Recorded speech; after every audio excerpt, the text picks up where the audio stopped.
So obviously we've known Gio for a long time. My mom and his mom have become extremely close, just being two moms. And I'm sure, as your mom can attest to, her boys are her most important thing. And so my little brother, he was 14 years old, the third brother out of the four, Nick. He had 2 back surgeries when he was 14. And just being able to, or the medical bills that we had are nowhere near in comparison to what Gio and his family are dealing with. But we still can relate to the trial that they had. And so my mom came up with this idea to start a GoFundMe page, and just to help with the medical bills, like you said. Gio is such a strong kid. We know he's going to dominate it like he always does, but just the fact that we're able to kind of help push this along and kind of help ease the burden of the family is what we want to accomplish. And so, like you said, we're going to link the GoFundMe page in the description of the podcast. The goal is $25,000. We're at $7,500 currently. But we want to surpass that goal. The goal is on the GoFundMe page, but we want to go higher. I mean, especially Philadelphia. Philadelphia, we do everything bigger and better than everywhere else. I would agree. Just like our parade, just saying. And so with that, we want to just be a light for Gio and his family. We do have Johnny Hekker on a little bit, and I figured it might be funny. When I told you Hekker was coming on, you said you had a good Hekker story. Yeah, so we're playing the Rams this year, and obviously Johnny's a phenomenal player. Everyone knows he's the best punter maybe to ever play the game. And it's third down, and I get grabbed, and I start yelling at the ref, that's a flag. What are you guys doing? And not so many words, of course. Yeah, just whining. Johnny is over there. Zach, I don't want to hear it. You're not even the best athlete in your family. The ref looks over at him and says, hey, we're not going to take any of that, especially from a punter. Zach told us about how you talked trash to him. And Chris was telling me that you talked trash on Cliff, and then you fell backwards because he stepped at you. What was that? Oh, man. Oh, boy. Yeah, that was a huge mistake, me messing with Cliff Averill, that's for sure. What did you say to him, John? I never got the full story. I didn't say anything. So I punted the ball. I'm running down. I see a Seahawk guy standing next to me. I give him a shoulder, and I literally just caught him when both of his feet were off the ground, and he just toppled over. Got a 15-yard penalty. And then so the next punt, him and Michael Bennett just kind of literally flinch at me, and I thought they were going to just rip my face off. So I fell to the ground to protect myself. He rolled up like an armadillo. It was bad. It was bad. I went full defensive mode, Gio, and I strongly suggest just stand up to whoever, because it's not worth someone getting it on camera. Which position did you enjoy playing more, QB or punter in high school? In high school, I loved being a quarterback, throwing touchdowns, feeling important. Not that being a punter, you don't feel important, but, just feeling like you're helping the team's success, not coming on when your team doesn't do well. So I did enjoy that a lot. But now being a punter is probably the best job in the world. Chris can attest to the amount of downtime you have is unbelievable. If I could make my kids learn one skill, it's punting in the NFL. And they play a lot of video games, Gio. You like Call of Duty? That's all these guys do all day. While we're out there practicing, they're in there playing Call of Duty and FIFA. Yeah, it's a great life. The guy we have on next is a guy that I've gotten to know through a buddy of mine, and his name is Travis Kelce. Now, the buddy of mine that I'm referring to is Jason Kelce, longtime Eagles legend, center, guy who's playing through a lot of injuries right now. Gio, can you talk about what Jason Kelce means to Eagles culture? Jason Kelce is everything to us. I mean, he's an awesome guy. He's the mummer, as everyone knows. Mm-hmm. That speech was amazing. It will go down in history as the best speech at a parade ever, in my book. I mean, it's hard to argue with that one. I mean, And his brother, who's got a Super Bowl ring, Travis, he's got a lot to live up to there with the parade stuff. So, Super Bowl there. ring. Oh, look at that. What is it like to be brothers with the mummer himself? That murmur himself, man. What a guy, huh? Oh, nice. And you even got him sitting right there. Yeah. Man, oh, man. I'll tell you what. I don't know if my brother's ever looked that good than that doll right there, man. He is a big old burly man in person, but he's the best, honestly. I mean, if you couldn't tell from the Super Bowl parade speech to, just how he's been handling the ups and downs of the season this year, man, you can't say enough about who he is as a man, his character, his genuine ability to appreciate everybody around him, man. I love that guy. I've learned a lot from him, to say the least. He's also pounded a lot of things into me as well, if that makes sense. He's ingrained a mindset to do the right things in life. That's what brothers are for, Trav. Oh yeah, you know it. It took me a while to appreciate all the punches, but I appreciate them now. It got me through yesterday's game, that's for sure. How hard is it to defend a Super Bowl title? I'll tell you what, I'm slowly starting to learn more and more about what that really means. And throughout the course of the year, I mean, they say you got to be ready for, everyone's best shot. And I think that we were getting everybody's best shot last year as well. But what it means more so this year is just having the right mentality going into work. The fact that, you have a lot of unfinished business. Yeah, you reach the mountaintop and you want a ring, but at the same time, life kind of goes on. You have to keep trying to strive for things in the world, knowing how difficult it can get. You got to handle adversity and kind of persevere through all of it, man. Just try and keep trying to find ways to better yourself as not only a person, but a football player. And I think that's the biggest part is having the right mentality every single week to keep coming in and doing your best, man. And you guys don't like winning boring. That doesn't suit you. Nah, man. We like to, you know what I mean? We like the heart rates up. You know what I mean? Yeah. Big heart rate team. Big heart rate team. Big Fitbit team. What is the key to adjusting to Patrick Mahomes extending plays? That's a great question. The beginning of a play, you feel that there's a lot of structure within the concept of the play. So a coach will install a play. He'll teach a play and he'll tell you, we're going to run it when the defense is presenting this kind of look, right? So there's structure in your head that you want to be on the same page.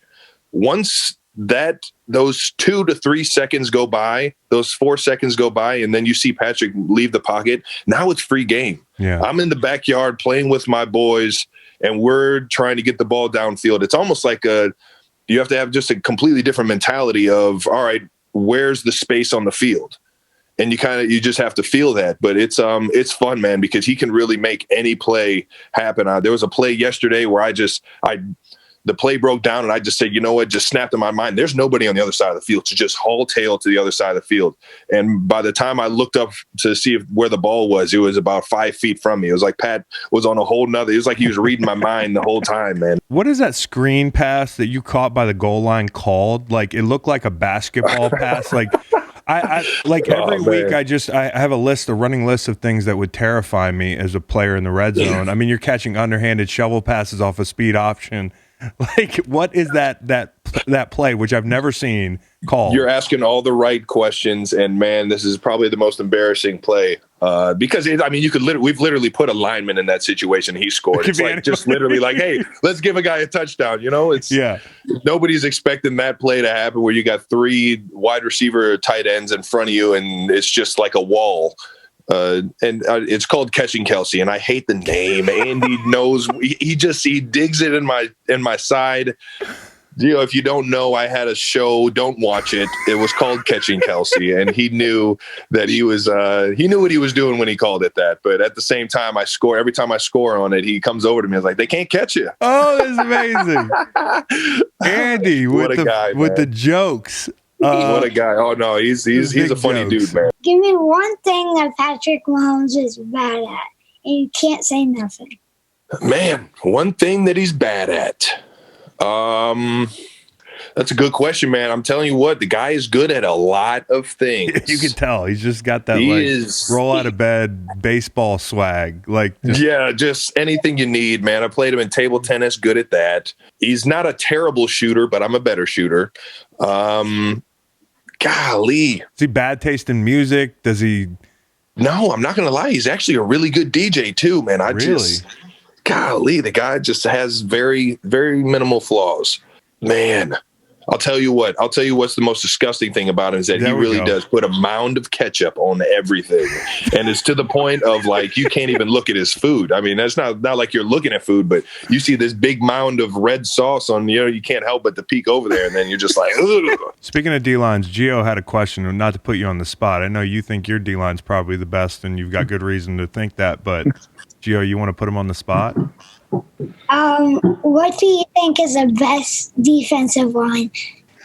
Well, since I can't say the Washington football team's defensive line, I mean, I see a lot of Philadelphia Eagles stuff right there that you're rocking, and they've got a pretty impressive defensive line up there. I mean, Brandon Graham, your guy Fletcher Cox, a fellow number 91, and a guy that I don't think gets enough credit, Derek Barnett. That guy's an impressive rusher, and really, whenever watching film of common opponents, he's a guy I always see flashing, and he's so multiple in how he can beat you. It's really impressive. And Josh Sweat coming along this year too. Oh, he's a freak. He's a physical freak. And Derek does not get enough credit. I love Derek Barnett. We call him Gumby, the way he bends that edge at the top. Wouldn't it be nice if we could bend the edge like that at the top? Oh, dude, yeah. It would just make life so much easier, man. It would be awesome. Who's your favorite cornerback or just defensive player to go up against? My favorite cornerback has to be Jalen Ramsey. He's very competitive and strong and tough and talks trash. I think he's one of the best cornerbacks in today's game. We got him coming up here Sunday. It's a big matchup, so just looking forward to it. You got to respect his physicality because you play so physical. I think sometimes you look at corners and you're like, you're not like me. And when you look at Jalen, it's like I see him suplexing people. I see him playing the run. I see him, you like to block. He's going to be right there with you. That's a fun matchup, man. You guys are going to have fun again this weekend, I know. Yeah, I'd say he's the best tackling DB in the league. Every time you watch film, he's always willing to come up and try to get TFL. So you got to love that from your DBs. What flavor gum does Pete Carroll chew? Does he switch it every year? Is it always Big Red? Is it spearmint? He seems like a spearmint guy. Did I miss this? You'd be surprised. All right, he chews the yellow and blue wrapper gum. I think it's Hubba Bubba. What? Yes, he chews Hubba Bubba. That's why you always see him throwing it out so fast because it loses the flavor fast. Yeah, it loses the flavor fast. Yeah, so. Bro, you're too young. But did you ever see the zebra stripe gum we used to chew in like the early '90s and the '80s? You probably don't even know this. No. That lost its flavor in 5 seconds. Don't chew that gum. My producer knows exactly the gum I'm talking about. Sneak Pete Carroll some of that during a game and see how quick he spits that stuff out. It's funny because he'll be walking up the sideline and just out of nowhere he'll just turn around and just throw it out. Somebody's right there with him. So you could step on that. That's disgusting. Exactly. How is your first year as a rookie going, and is it everything you dreamed of? My first year has definitely been an amazing year. Just from the point of this past Saturday we clinched the AFC East division, something that hasn't been done in 25 years in Buffalo. Being a part of that was real cool and, definitely really special. And then, I wish we had the fans in the stadium to, help celebrate, and things like that, but with COVID and everything. But definitely it's been a dream come true, just, being in the league. This is why you work so hard to, go out there on Sundays and things like that and, have a chance to, show your talents. How far can Josh Allen throw a football in reality? Probably 100 yards plus. I think, if he just wants to zip it instead of, putting air and thing on the ball, I think he can probably throw it 100 plus without a problem. his arm is just. I mean, he has a top 5 arm. Oh, for sure. The dude it's electric. You can't get enough of watching him. He's super strong. And he knows how to use his body to help him get a lot of throws off and stuff like that. So I'll say 100 plus. I just remember there were a couple plays in that Rams game by the sideline where he's backpedaling. He's got AD on him and he's got another rusher on him, and he's just hand in their face mask, just like holding a 300-pounder at bay. The guy's unbelievable. What's your favorite thing about Christmas? Because we got Christmas coming up. I love spending it with my siblings and seeing them always get their stuff, and just spending it with family and watching Christmas movies. Ooh, you got a favorite Christmas movie? Probably Christmas with the Cranks. Nice. I got to see that one. My dad always used to make us huddle up and watch It's a Wonderful Life, which is it's an older movie. It's definitely like an adult Christmas movie, but Cowboy Reed just gave me the thumbs up. He likes that movie too. You got to check that out one year. Also, you're probably going to be like, man, this is kind of a depressing movie because it's got some ups and downs. It's a serious movie, but it's a great Christmas family movie. Gio, okay, what did you ask for Christmas this year? I surprisingly didn't ask for that much. I mean, surprisingly. I asked for a Ben Simmons jersey. I asked for AirPods. I asked for NBA 2K21. Ooh. Well, so that means they can't trade Ben Simmons. Yeah. No, they can't. We can't do that. We can't do that. No. Yeah, that would mess up Christmas. Because what would you do with a Ben Simmons jersey if he gets traded? Still wear it proudly.